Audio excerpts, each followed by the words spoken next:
Est-ce que nous excluons des sanctions supplémentaires? En aucun cas. La déclaration du G7 qui sortira dans quelques heures va d'ailleurs acter une perspective de sanctions supplémentaires. Ce sera une première vague limitée et en fonction de l'évolution des événements sur le terrain, nous n'excluons rien.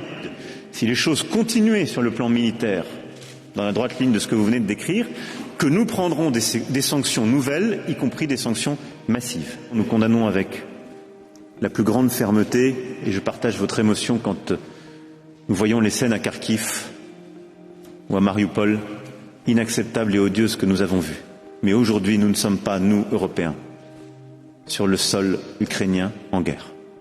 Nous avons décidé un soutien inédit à l'Ukraine, en livrant ensemble des équipements, du matériel humanitaire, mais aussi des armes. Et nous avons proposé aujourd'hui que la facilité européenne de paix soit complétée de 500 millions d'euros, ce qui permet d'aller plus loin encore dans cette perspective. Soutien économique aussi, que nous allons poursuivre, soutien humanitaire, en accueillant en effet plus de 2 millions de réfugiés. La France prendra sa part et je souhaite que nous puissions avoir les mécanismes de solidarité qui puissent pleinement s'activer dans cette approche.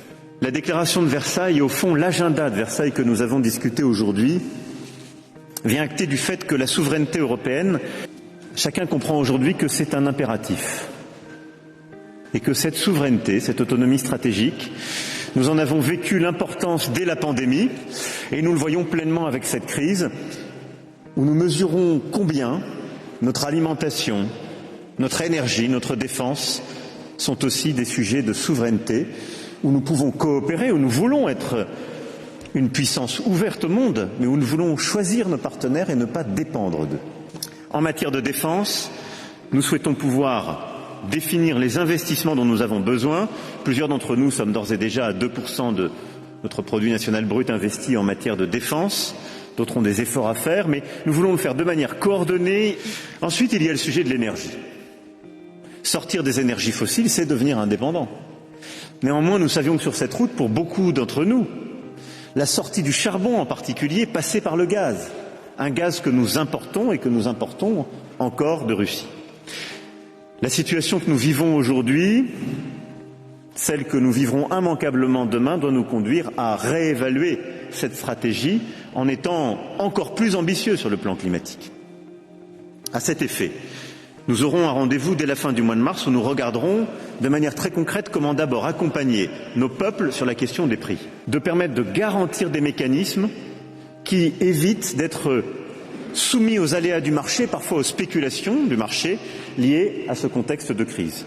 Beaucoup d'entre nous avons fait des choix pour protéger d'ores et déjà nos compatriotes, nos entreprises.